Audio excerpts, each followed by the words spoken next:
বিশ্বকাপ চ্যাম্পিয়ন হওয়ার মহারণে রাতে মুখোমুখি মেসির আর্জেন্টিনা ও ইয়ামালের স্পেন। তৃতীয় স্থানে ইংল্যান্ড, এমবাপ্পের গোল রেকর্ড। 2022 বিশ্বকাপ সম্প্রচারে অনিয়ম, দুর্নীতি করেছে শেখ হাসিনার সরকার, বললেন তথ্যমন্ত্রী। বিভাগীয় তদন্ত চলছে। শেখ হাসিনার আমলের বিশ্বকাপ দেখানোর নামে দুর্নীতি হয়েছে, টাকা লুটপাট হয়েছে, মধ্যস্বত্বভোগীরা ব্যবহার করেছে, রাষ্ট্রের অন্যান্য ক্ষেত্রে যেভাবে লুটপাট হচ্ছে এখানেও কি হয়েছে। শাপলা চত্বর হত্যাকাণ্ডের খসড়া প্রতিবেদন প্রসিকিউশনে। নিহত 61, শনাক্ত 58। আসামি শেখ হাসিনা, সাবেক সেনাপ্রধান আজিজ সহ 41 জন। রিপোর্টটা এখন চিফ প্রসিকিউটর সেটি পর্যালোচনা করবেন। জুলাই সনদ বাস্তবায়ন নিয়ে বিভ্রান্তি ছড়ানোর চেষ্টা চলছে, বললেন ফখরুল। বিরোধী দলকে সংবিধান সংশোধন কমিটিতে আসার আহ্বান। আমার আহ্বান থাকবে যে তারা আসবেন, এই কমিটিতে যোগ দিবেন এবং সংবিধানের যে বিষয়গুলো পরিবর্তন করা দরকার সেই পরিবর্তন করার তারা সহযোগিতা করবে। 24-এর এই দিনে কোটা আন্দোলন রূপ নেয় জুলাই গণঅভ্যুত্থানে। দেশ জুড়ে চলে সংঘর্ষ, প্রাণ হারান শিক্ষার্থী সহ অনেকে। বাংলা সাহিত্যের বরপুত্র হুমায়ুন আহমেদের 14তম মৃত্যুবার্ষিকী। বিষণ্ণ নুহাশপল্লীতে প্রিয়জন ও শুভানুধ্যায়ীদের ভিড়।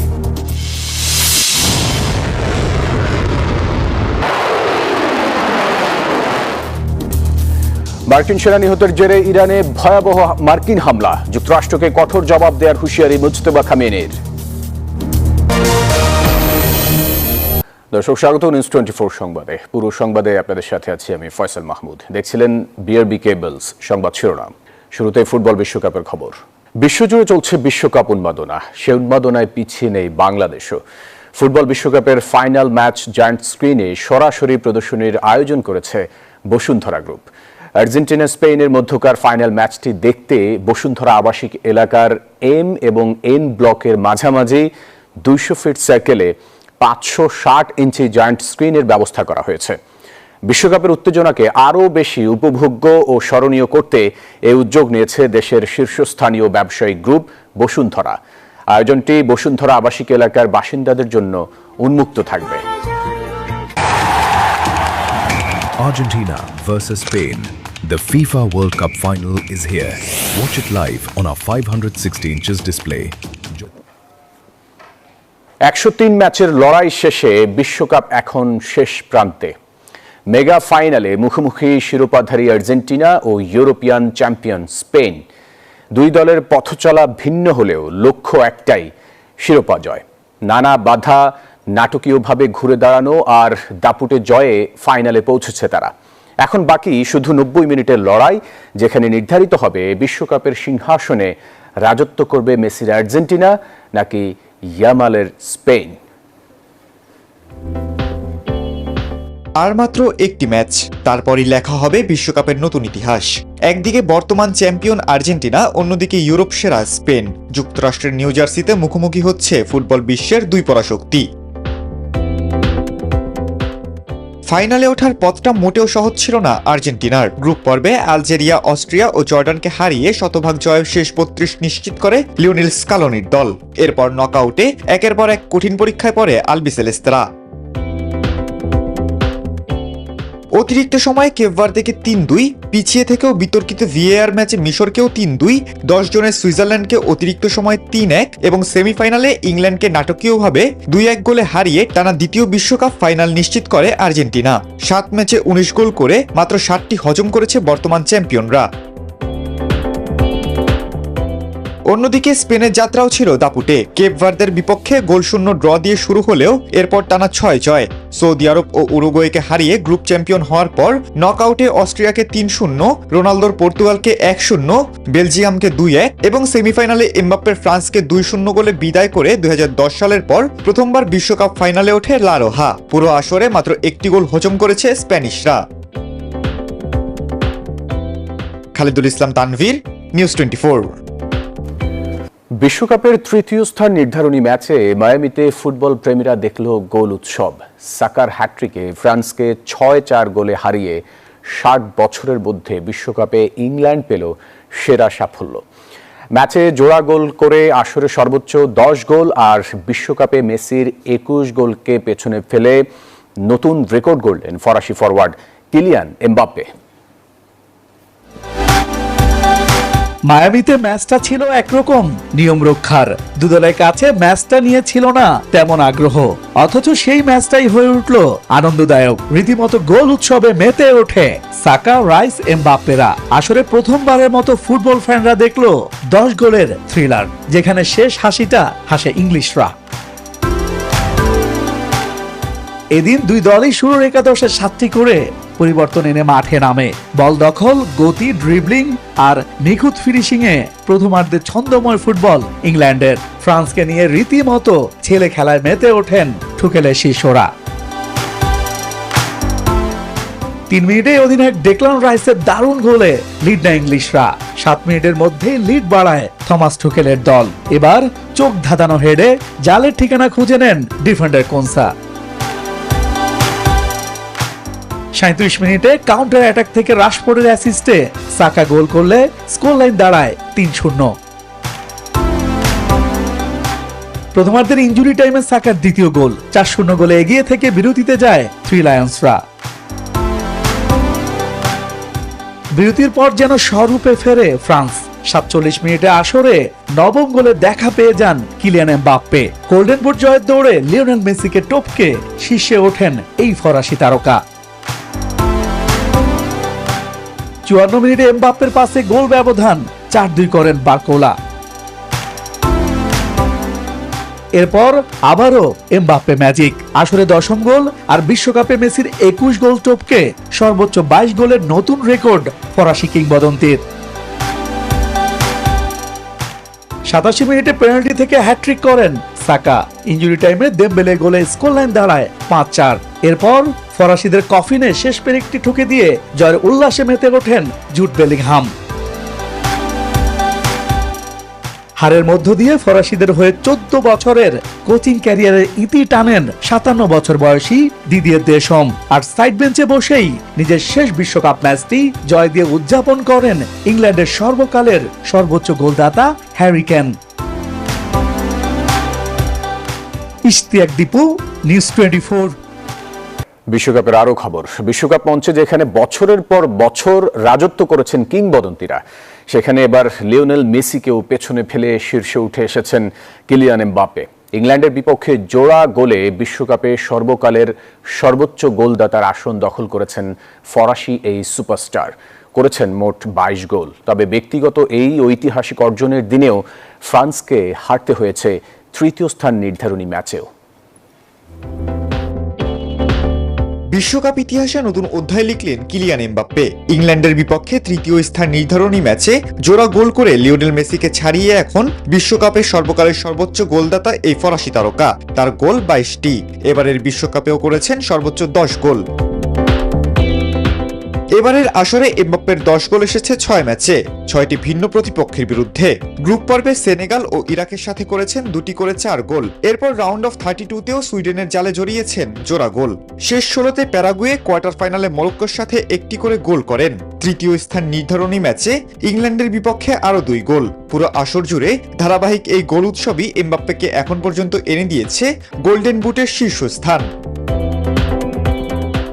যদিও এক আসরে সবচেয়ে বেশি 13 গোলের রেকর্ড এখনও 1958 সালে সুইডেন বিশ্বকাপে ফ্রান্সের কিংবদন্তি জাস্ট ফন্টেনের দখলে। দ্বিতীয় স্থানে 1954 সালে সুইজারল্যান্ড বিশ্বকাপে হাঙ্গেরির সান্দর কোক্সিসের 11 গোল। আর 10 গোল নিয়ে যৌথভাবে তৃতীয় স্থানে আছেন 1970 সালে মেক্সিকো বিশ্বকাপে জার্মান কিংবদন্তি গার্ড মুলার এবং 2026 বিশ্বকাপে কিলিয়ান এমবাপ্পে। বিশ্বকাপে এমবাপ্পের উত্থানের শুরু 2018 সালে। মাত্র 19 বছর বয়সে 4 গোল করে ফ্রান্সকে শিরোপা জেতাতে বড় ভূমিকা রাখেন তিনি এবং জিতে নেন টুর্নামেন্টের সেরা তরুণ খেলোয়াড়ের পুরস্কার। এরপর 2022 কাতার বিশ্বকাপের ফাইনালে আর্জেন্টিনার বিপক্ষে দুর্দান্ত হ্যাট্রিক করেও শিরোপা ছুঁতে পারেননি। আর এবার বিশ্বকাপে ইতিহাসের সর্বোচ্চ গোলদাতার আসনে বসলেও অধরা রয়ে গেল আরেকটি বিশ্বকাপ ফাইনালে খেলার স্বপ্ন। খালিদুল ইসলাম তানভীর, নিউজ 24। 2022 বিশ্বকাপ সম্প্রচারে অনিয়ম দুর্নীতি করেছে শেখ হাসিনা সরকার, এমন মন্তব্য করেছেন তথ্যমন্ত্রী জহিরুদ্দিন স্বপন। সকালে সচিবালয়ে সাংবাদিকদের সঙ্গে আলাপকালে এই কথা বলেন তিনি। বলেন, তদন্ত শেষ হলে প্রয়োজনীয় ব্যবস্থা নিতে দুর্নীতি দমন কমিশন দুদকের সঙ্গে যোগাযোগ করবে তথ্য মন্ত্রণালয়। তিনি জানান, বর্তমান সরকার ফিফার সব পাওনা পরিশোধ করেছে, ফলে রাজস্ব খাতে অতিরিক্ত কোনো চাপ পড়েনি। তবে ভবিষ্যতে বিশ্বকাপ ফুটবল সম্প্রচারকে কিভাবে লাভজনক করা যায় সে বিষয়ে পরিকল্পনা নেওয়া হবে বলেও জানান তথ্যমন্ত্রী।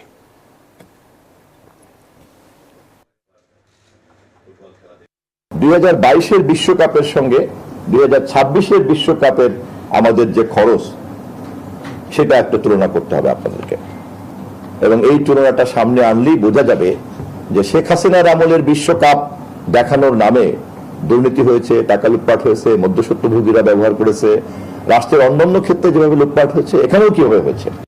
অন্য প্রসঙ্গ, শাপলা চত্বর হত্যাকাণ্ডের খসড়া তদন্ত প্রতিবেদন হাতে পেয়েছে প্রসিকিউশন। সকালে এই রিপোর্ট পাওয়ার কথা জানান আন্তর্জাতিক অপরাধ ট্রাইব্যুনালের চিফ প্রসিকিউটর আমিনুল ইসলাম। তিনি জানান, সেই ঘটনায় নিহত হন 61 জন, যাদের মধ্যে 58 জনের পরিচয় শনাক্ত হয়েছে। আসামি সাবেক প্রধানমন্ত্রী শেখ হাসিনা ও সাবেক সেনাপ্রধান জেনারেল আজিজ আহমেদ সহ 41 জন। আছেন 71 টেলিভিশনের সাবেক প্রধান সম্পাদক মোজাম্মেল হক বাবু, সাবেক প্রধান প্রতিবেদক ফারজানা রূপা এবং সাংবাদিক শাহরিয়ার কবিরও। চিফ প্রসিকিউটর জানান, শাপলা চত্বরে পরিকল্পিত হত্যাকাণ্ড সংগঠিত হয়েছিল।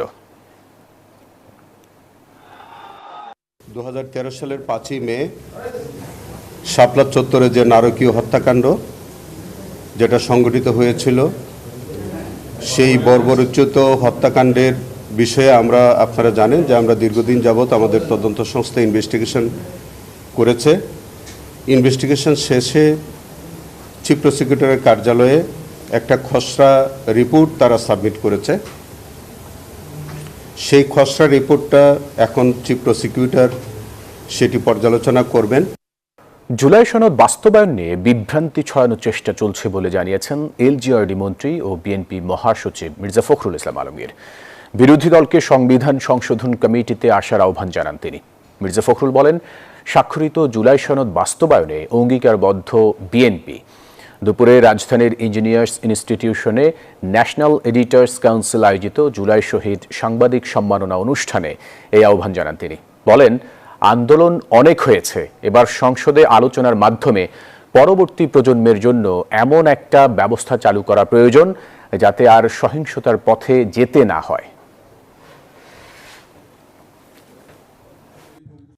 আমরা সেই রাষ্ট্র নির্মাণ করতে সক্ষম হব যেখানে ন্যায় প্রতিষ্ঠিত হবে, ইনসাফ প্রতিষ্ঠিত হবে, ন্যায় বিচার প্রতিষ্ঠিত হবে। আমি মনে করি সংসদের সুযোগ এসছে, একটা আপনার কমিটিও তৈরি করা হয়েছে। বিরোধী দলের আমার আহ্বান থাকবে যে তারা আসবেন, এই কমিটিতে যোগ দিবেন এবং সংবিধানের যে বিষয়গুলো পরিবর্তন করা দরকার সেই পরিবর্তন করার তারা সহযোগিতা করবেন। রাজনৈতিক পক্ষপাত মুক্ত থেকে দেশপ্রেম ও সততার সাথে সরকারি কর্মকর্তা কর্মচারীদের দায়িত্ব পালন করতে হবে বলে জানিয়েছেন স্বরাষ্ট্রমন্ত্রী সালাউদ্দিন আহমদ।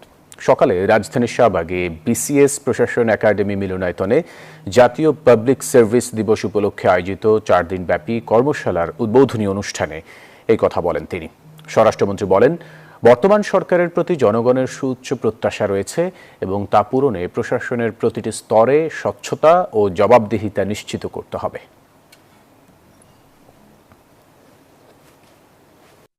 পলাতক সাবেক ভূমিমন্ত্রী সাইফুজ্জামান জাবেদের রাজধানীর গুলশানের 2টি ফ্ল্যাট জব্দ করেছে দুর্নীতি দমন কমিশন দুদক।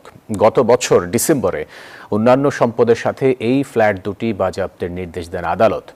রবিবার সকাল 10টায় দুদকের উপপরিচালক মশিউর রহমানের নেতৃত্বে গুলশান 2-এর ফ্ল্যাটটিতে এসে পৌঁছায় জয়েন্ট টাস্ক ফোর্স।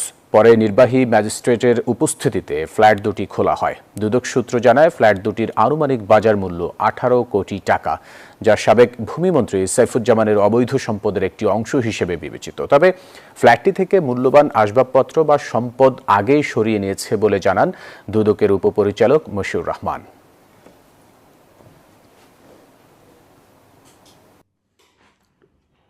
19 জুলাই গণঅভ্যুত্থানের সবচেয়ে রক্তাক্ত দিনগুলোর একটি। কোটা সংস্কারের দাবিতে শুরু হওয়া আন্দোলন এদিন আরও বিস্তৃত রূপ নেয়। দেশজুড়ে সংঘর্ষ, প্রাণহানি, কারফিউ জারি এবং সেনাবাহিনী মোতায়েন, সব মিলিয়ে দিনটি বাংলাদেশের রাজনৈতিক ইতিহাসে এক গুরুত্বপূর্ণ মোড় হয়ে আছে। কোটা সংস্কার আন্দোলনে আইনশৃঙ্খলা বাহিনীর হামলা, শিক্ষার্থীদের ওপর দমন পীড়নের প্রতিবাদে ডাকা কমপ্লিট শাটডাউন কর্মসূচির দ্বিতীয় দিন ছিল ১৯ জুলাই। এদিন শুধু রাজধানী নয়, সারা দেশে ছড়িয়ে পড়ে আন্দোলনের তীব্রতা। জেলা উপজেলার রাস্তায় নেমে আসে মানুষ।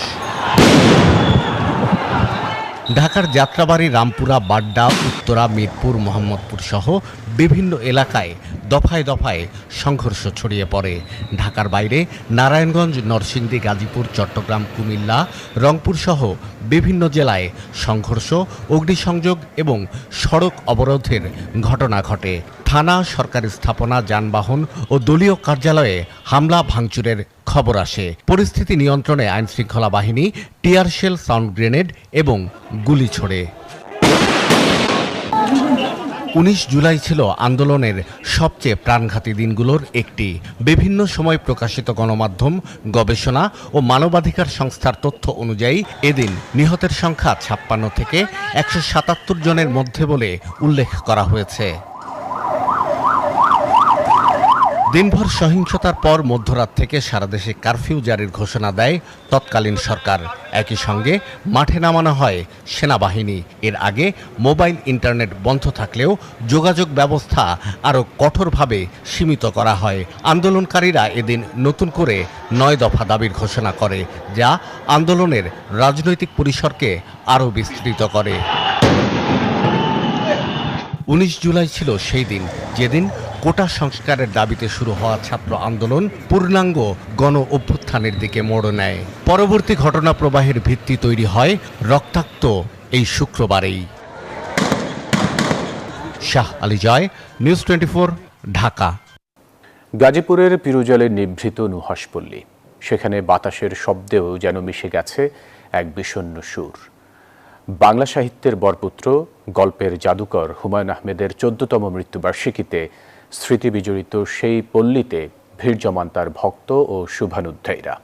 এমনই এক ভেজা বর্ষায় লাখো পাঠকের মন কান্নায় ভিজিয়ে চিরনিদ্রায় চলে যান সাহিত্যের সোয়াচান পাখি। গাজীপুর থেকে মোহাম্মদ জাহাঙ্গীর আলমের তথ্যছবিতে ডেস্ক রিপোর্ট। নন্দিত কথাসাহিত্যিক হুমায়ূন আহমেদের ১৪তম প্রয়াণ দিবস। মৃত্যুর বহু বছর পেরোলেও অগণিত পাঠকের মনে তার লেখনীর মাধ্যমে বেঁচে আছেন হুমায়ূন আহমেদ। সকাল থেকেই গাজীপুরের নুহাশপল্লীতে শ্রদ্ধা জানাতে ভিড় জমান তার ভক্ত ও শুভানুধ্যায়ীরা। অনবদ্য কথাসাহিত্যিকের প্রয়াণ দিবস উপলক্ষে দিনব্যাপী নানা কর্মসূচি নেওয়া হয়েছে। ভক্তদের ভালোবাসা আর শ্রদ্ধায় নুহাশপল্লীর প্রতিটি ঘাস আর লতাপাতা যেন আজও খুঁজে ফেরে তাদের প্রিয় লেখককে। ১৪ বছর পরও হুমায়ূন আহমেদ অমলিন তার সৃষ্টিতে। তার বানানো এই নুহাশপল্লীর অনেক গল্প দেখেছে, অনেক সিনেমায় তোলা হয়েছে। এছাড়াও হুমায়ূন কবির স্যারের অনেক বই পড়া হয় হুমায়ূন আহমেদের। বিভিন্ন সিনেমা, তার রচিত বিভিন্ন নাটক, ইভেন তার গানগুলো আমার ভীষণভাবে পছন্দ। শুধুমাত্র আমাদের শিক্ষার্থীরা পাঠ্যপুস্তকের মধ্যে হুমায়ূন স্যারকে চিনি। আমাদের এখানে বাচ্চাদেরকে নিয়ে আসার উদ্দেশ্য হচ্ছে যেন হুমায়ূন স্যার সম্পর্কে তারা যেন জানতে পারে। কথাসাহিত্যিক হুমায়ূন আহমেদের জন্ম এবং মৃত্যুবার্ষিকী পরিবারের পক্ষ থেকেই পালন করা হয় বলে জানান তার স্ত্রী। হুমায়ূন আহমেদের সবগুলো বইয়ের কপি বেশ কয়েকটা জায়গায় আছে, নুহাশপল্লীতে আছে, আরো বেশ কয়েকটি জায়গায় আছে। আর সর্বসাধারণের জন্য উন্মুক্ত কোনো লাইব্রেরি এখনো করা হয়নি। অনন্য সাধারণ এ কথাসাহিত্যিক তার সৃষ্টি চরিত্রের মাধ্যমে বেঁচে আছেন কোটি ভক্তের হৃদয়ে। Desk report, news 24। যুক্তরাষ্ট্র হামলা অব্যাহত রাখলে কঠোর জবাবের হুঁশিয়ারি দিয়েছেন ইরানের সর্বোচ্চ নেতা মুস্তফা খামেনি। এর মধ্যেই জর্ডানে ইরানের ক্ষেপণাস্ত্র ও ড্রোন হামলায় ২ মার্কিন সেনা নিহত ও একজন নিখোঁজ হওয়ার পর ইরানের টানা ৮ম দিনের মতো বিমান হামলা চালিয়েছে যুক্তরাষ্ট্র।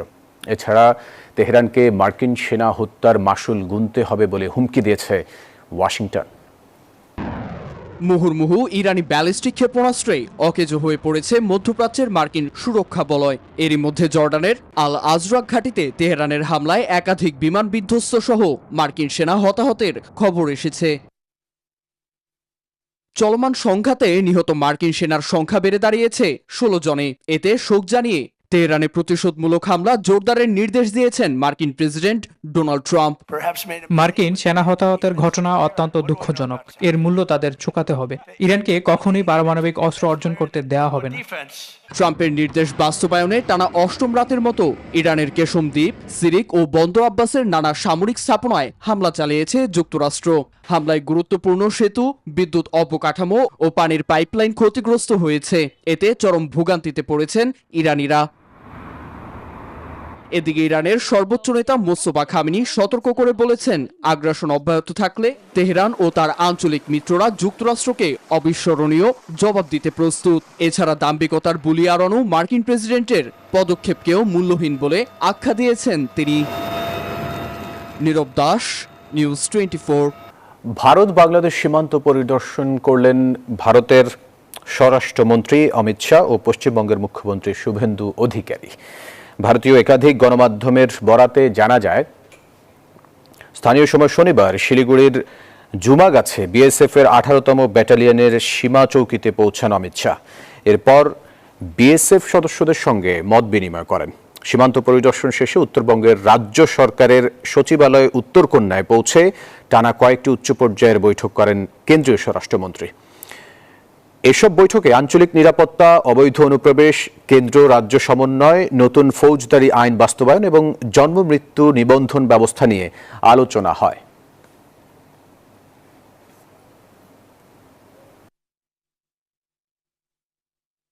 জিম্বাবুয়ের বিপক্ষে সিরিজ নির্ধারণী ম্যাচে আজ মাঠে নামবে বাংলাদেশ। শেষ টি-20তে জিম্বাবুয়েকে হারিয়ে সিরিজ নির্ধারণ করতে চায় টাইগাররা। দলের মিডল অর্ডার ব্যাটার ইয়াসির রাব্বির মতে, পুরো টিম হয়ে খেললে রোডিশিয়ানদের হারানো অসম্ভব নয়।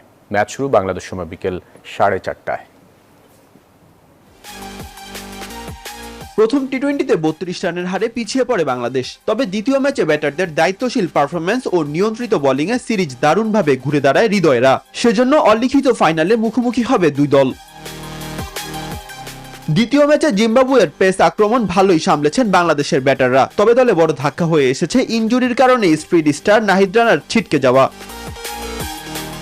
দীর্ঘদিন পর স্কোয়াডে ফিরে ব্যাট হাতে ছন্দ খুঁজে পেয়েছেন ইয়াসির রাব্বি। এবার দলের জয়ে অবদান রাখতে বদ্ধপরিকর তিনি। বাংলাদেশের জন্য খেলবো, বাংলাদেশকে জেতাবো ইনশাল্লাহ। পুরো দল হয়ে খেলতে চায় টাইগাররা। সিরিজের শেষ ম্যাচ জিতে জিম্বাবুয়ের বিপক্ষে টেস্ট আর ওয়ানডে হারের প্রতিশোধ নিতে চায় সফরকারীরা। লাস্ট ম্যাচে যারা খেলেছি আমরা চেষ্টা করবো ওভাবে খেলার ইনশাল্লাহ। আর পজিটিভ অ্যাপ্রোচ সবসময় থাকবে। আর অবশ্যই আমরা চেষ্টা করবো দেশের জন্য, দেশকে একটা সিরিজ যাতে আমরা জিতে পারি এখান থেকে। বাংলাদেশ ও জিম্বাবুয়ে টি-20 লড়াইয়ে জয়ের পাল্লা ভারী বাংলাদেশের। 26টিতে 18 ম্যাচেই জয় টাইগারদের। জিম্বাবুয়ে জিতেছে 9 ম্যাচে। মাহাদি ইমরান, নিউজ 24। দর্শক, এই ছিল নিউজ 24 সংবাদ। এতক্ষণ সাথে থাকার জন্য ধন্যবাদ সবাইকে।